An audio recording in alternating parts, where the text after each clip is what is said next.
देश के सबसे बड़े सोशल साइंस रिसर्च सेंटर्स में से एक centre for the study of developing societies यानी CSDS केंद्र सरकार के निशाने पर आ गया, जिसके चलते उसे कई मुश्किलों का सामना करना पड़ रहा है। ये पूरा विवाद शुरू हुआ महाराष्ट्र में वोटरों के नाम डिलीट होने को लेकर। CSDS के प्रोफेसर संजय कुमार की ट्वीट पर सरकार ने कड़ी आपत्ति जाहिर की और तब से ही रिसर्च सेंटर सरकार के रडार पर बना हुआ है। इस घटना ने रिसर्च सेंटर के पक्षपाती रवैये की पोल खोल दी है। तो क्यों विवादों से घिरा CSDS, क्या है पूरी खबर, जानेंगे इस रिपोर्ट में। देश के सबसे बड़े सोशल साइंस रिसर्च सेंटर में से एक centre for the study of developing societies यानी CSDS विवादों से घिर गया है। पहले ही चुनाव के नतीजों को लेकर आने वाले उसके सर्वे सवालों से घिरे हैं।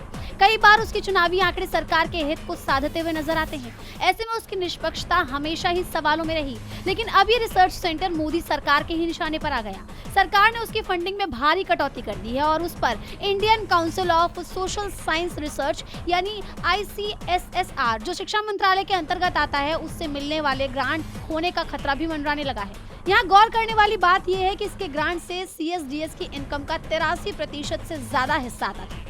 यही वजह है कि मोदी सरकार का एक कदम CSDS के लिए बड़ी चुनौती बन गया है। उसके संचालन पर भी संकट मंडराने लगा है। द इंडियन एक्सप्रेस की रिपोर्ट के मुताबिक ये कार्रवाई CSDS के प्रोफेसर संजय कुमार के महाराष्ट्र में वोटर डेटा में गड़बड़ियों को दिखाने के बाद हुई। आपको याद होगा कि उन्होंने महाराष्ट्र में लोकसभा और विधानसभा चुनाव के बीच वोटरों की घटी संख्या को लेकर कुछ आंकड़े अपने सोशल मीडिया पर शेयर किए थे, जो लोकसभा में नेता विपक्ष राहुल गांधी के उन दावों की पुष्टि करते हैं जिनमें उन्होंने कहा था कि महाराष्ट्र में चुनाव में धांधली हुई थी।